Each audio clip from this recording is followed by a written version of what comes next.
pensiero, a gift for all of you from Tuscany. That's the wine, but what is the food? Come with me and I'll show you exactly what the food is.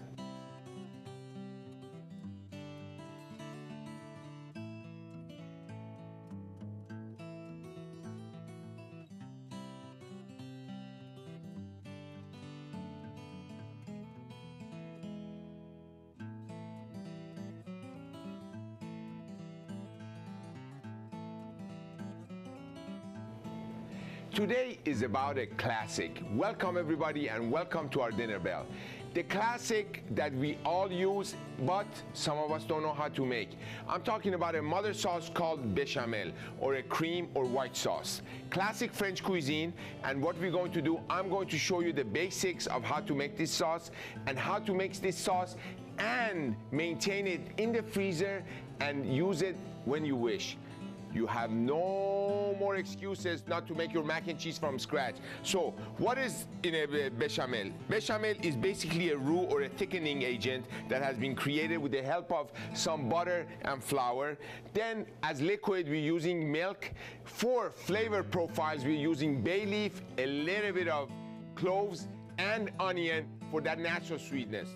We're gonna make everything together, we're gonna put it together, then I'm gonna show you how you save this in its pure form and how you add ingredients to it to make it yours or make it different flavors. With that said, go grab a cup of coffee, get ready to jump on the flavor train and choo choo choo choo. We're gonna go to Flavor Town. I'll see you when you come back.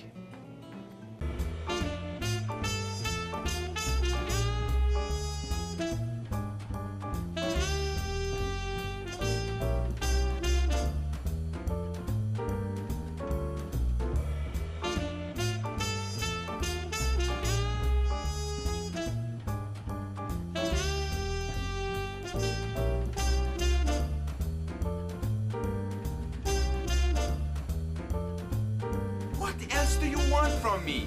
Welcome back. For those of you that just joined me, we are making a bechamel and a macaroni and cheese. But the bechamel is the mother sauce that we're going to create, and the macaroni and cheese are the complementing ingredients that are going to make the entire dish. One of the things that I really beg you to pay attention to, which I know you already do, is own the food that you consume. And this is just as easy opening a blue box and putting those powders together and calling it mac and cheese. Why not make it yourself? So I have a little bit of butter melting, and the butter can be changed with a little bit of extra virgin olive oil if you wish. The fat is necessary to create a roux. A roux is a thickening agent and is a classic thickening agent, which is equal parts of fat and equal parts of flour combined together and cooked together. Now, we have three different colors of roux. We have a blonde roux, that means it has never changed color, so you just toasted the flour. We have a medium roux that you have a little bit of brown color in there, that means the roux or the flour has been cooked. Then you have a dark roux that is used in jambalaya and a lot of those southern cooking, or in many other dishes that the color needs to be dark, intense. In this time, we do not want to go over blonde, so we want to cook our roux very little. With that said, come over here and see what we do. I have a plate underneath my flour, so I do not want to make a mess on my counter. And the back of your knife is your scraper. You scrape towards and then you scrape away. That way you see the exact amount. This is half a cup, goes in there, and we do for another one.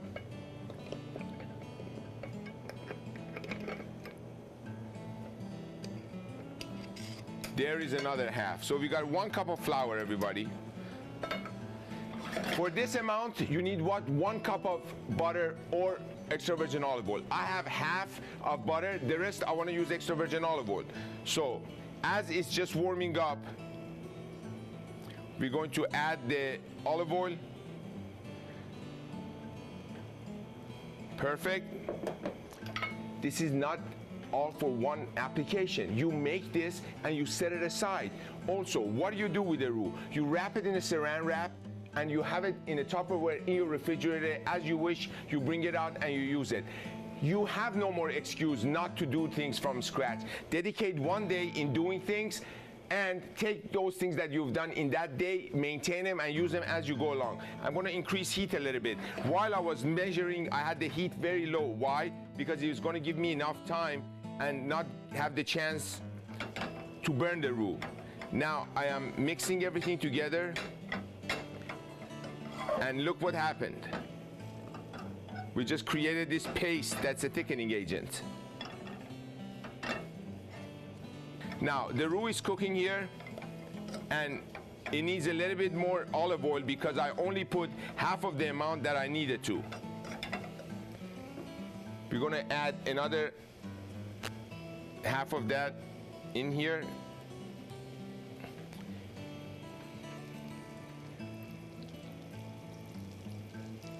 Did you hear that?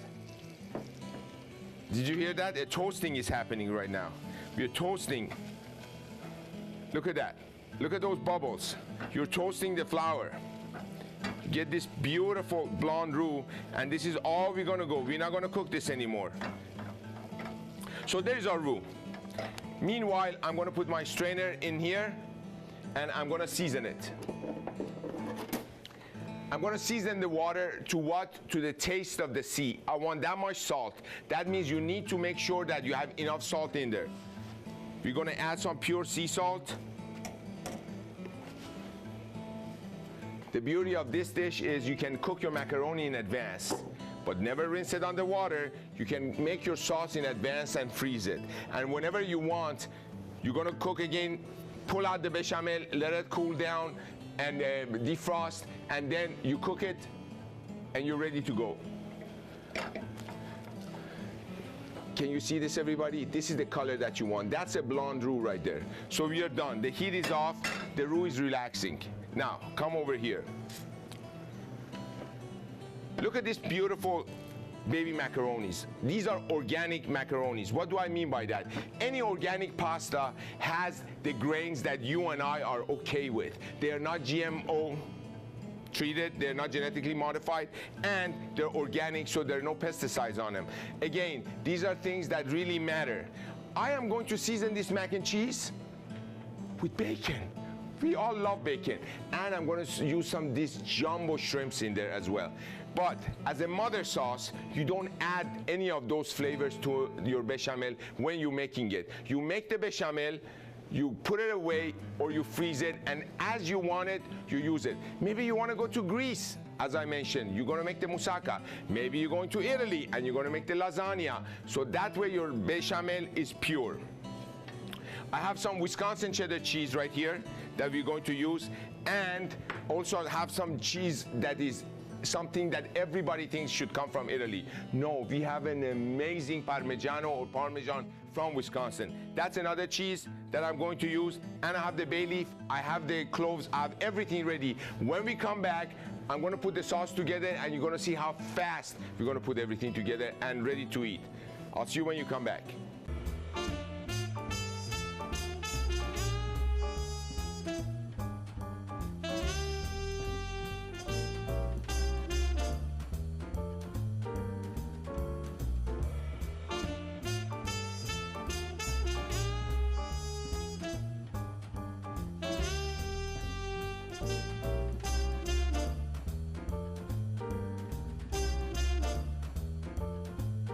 What else do you want from me? Welcome to our dinner bell, everybody. We are making a classic bechamel and a macaroni and cheese after that. So now my roux is made, which is a combination of the flour and some source of fat, either butter or extra virgin olive oil. In my case, it's both combined. Now we're going to flavor that roux and then start our bechamel. We're going to cut one onion in half. Then the onion is going to be left whole, and we're just going to cut slivers in there. Leave it alone. Do not mess with it. The only thing you're going to do, you're going to cut it in half like this, and you're going to leave it, and it's going to go in that pan. We're going to take few bay leaves right here, and we're going to put it in this pan. Then we're going to take a little bit of cloves, very pungent, very powerful, and we're going to go in this pan. And that's it. Why the cloves ground instead of whole? Classically, you take cloves and as a nail, you use them and you press them into the onion.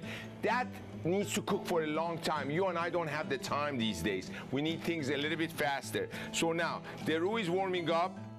The onion is in there. Now I have my milk that's gonna go in here. Do not worry about the recipe and the quantities here. You have my app to download and to look at and to get all of these recipes. So you're all good over there. And do not worry either, you're not gonna get any clump. If you do and it's gonna be lumpy, not a big deal. We strain the whole thing, the lump is gonna be out and your bechamel is gonna be absolutely perfect. One of the things about bechamel, you never wanna boil it. You always wanna bring it to a simmer slowly. You boil it, everything lumps up on you. Why? Because the flour doesn't have the chance to dissolve slowly within that liquid, and the liquid is too hot. So I'm gonna move this around a little bit. Let the onion sit in there. Now, let the baby do its thing. Let the magic happen. Let time take care of everything and create a marriage of flavor. Meanwhile, while I'm waiting, I'm gonna do the following. Bacon. Bacon on a bumper of a car, as I always say, tastes good. So why not use it? Let's use it. Now, we have a pan that is heating up. We take this beautiful Wisconsin bacon and we're gonna cut it in half, again in half, again in half. Why? By the time it's rendered and it's crispy, they're gonna be big pieces. But once you toss it in your mac and cheese, they will break automatically and they're gonna give you these large pieces instead of very tiny pieces.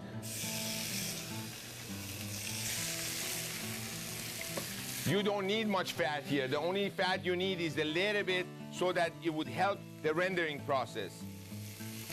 That's it. Oh my God, what just happened?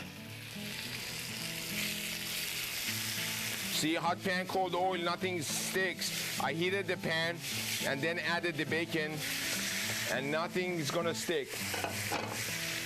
Look at all this fat that's coming out. That's what's going to be used in the rendering process and crisping the bacon for you. What cheese are you going to use in your mac and cheese? The choice is yours.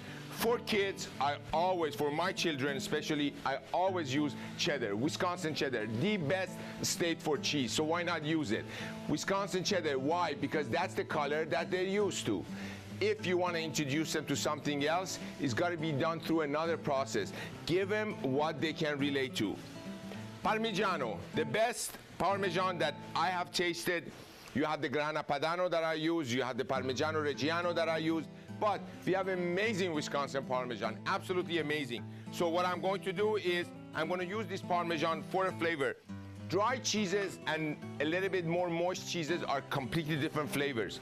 Also, dry cheeses give you a different melting temperature than wet cheeses do. So when we combine those, one melts better, one doesn't, and that creates that contrast in texture, not only flavor. If you're gonna cut these, you got to go to my friends to Superior Restaurant Equipment and Supply and get one of these. This is absolutely amazing. Look what it's gonna do.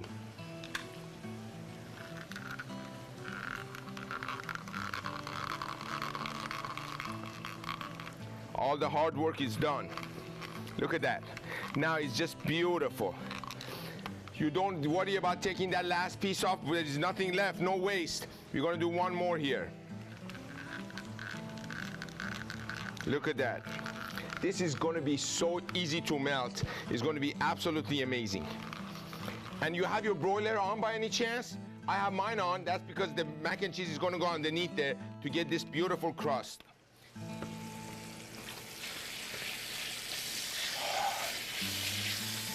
Oh, amazing, amazing. You're gonna reduce the temperature on the bechamel here. Look at it, it's steaming, but it's not boiling.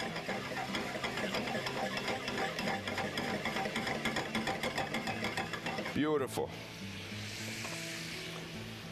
Come here. Come to me.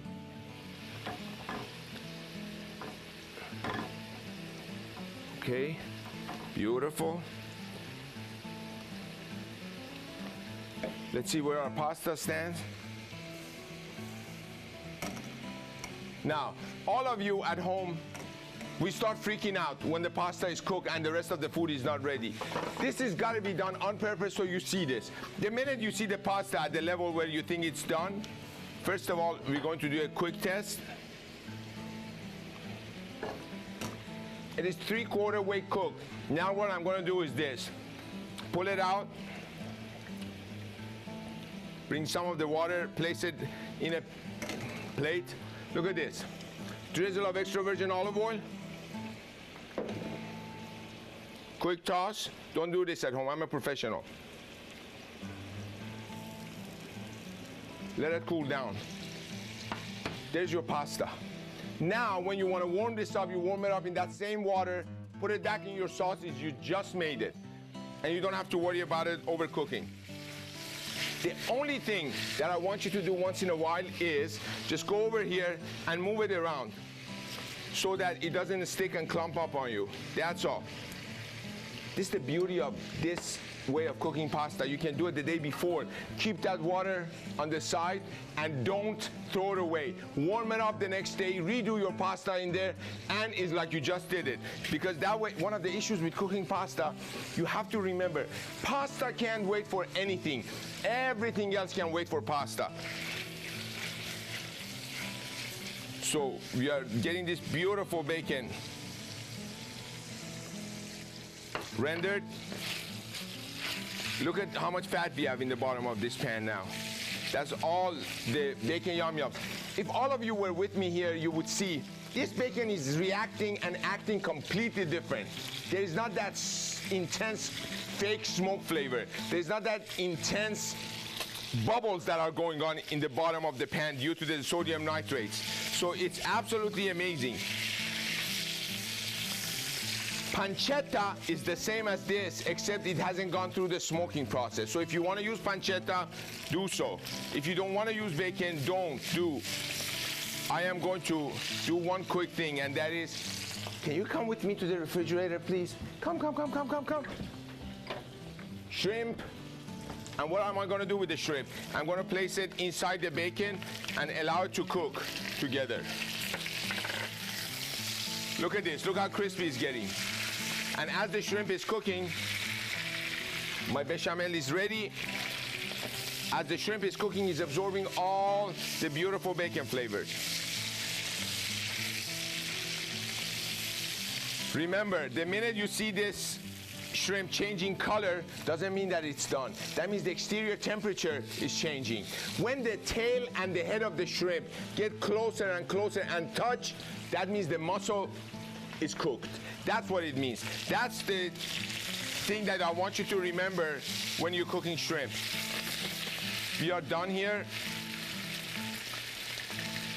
Beautiful. And let this sit and just cool down a little bit. My shrimp is medium at max and it's perfect. My bechamel is ready.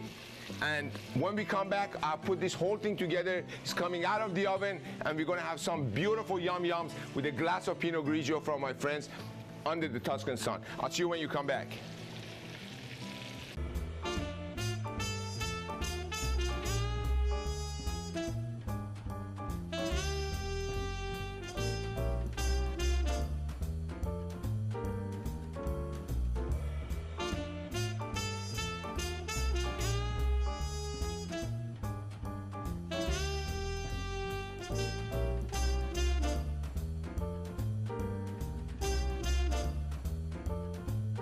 What else do you want from me?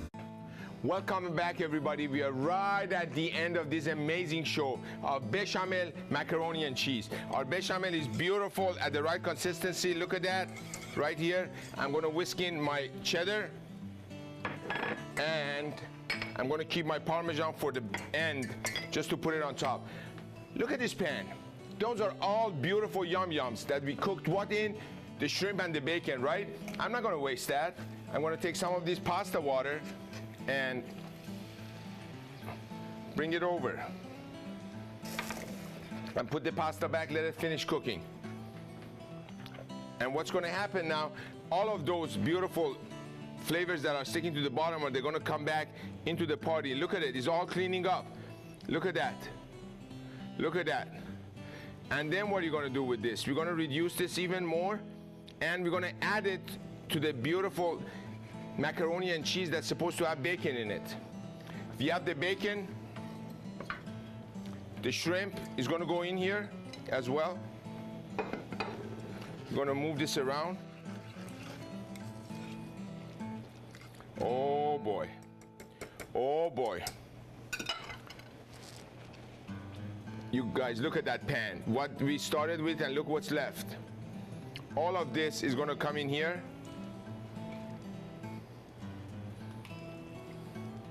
Last but not least,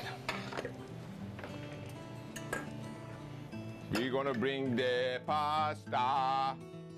Come in here. Go in here, buddy. And we have everything now combined.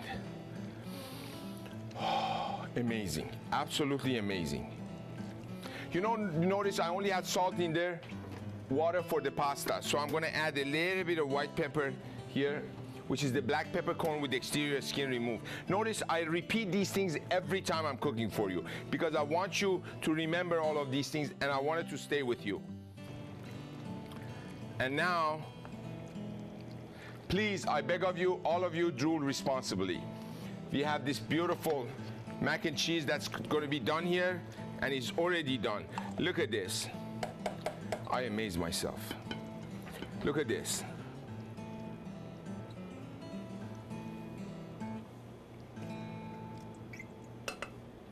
Can you see this? Spread it out a little bit. Why?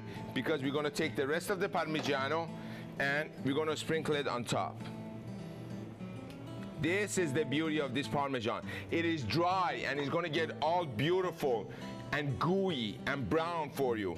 It's going to go under the salamander, and you're going to see it. You're going to see it finish. You know what? Just refill your coffee. I'll be right back. Bye-bye.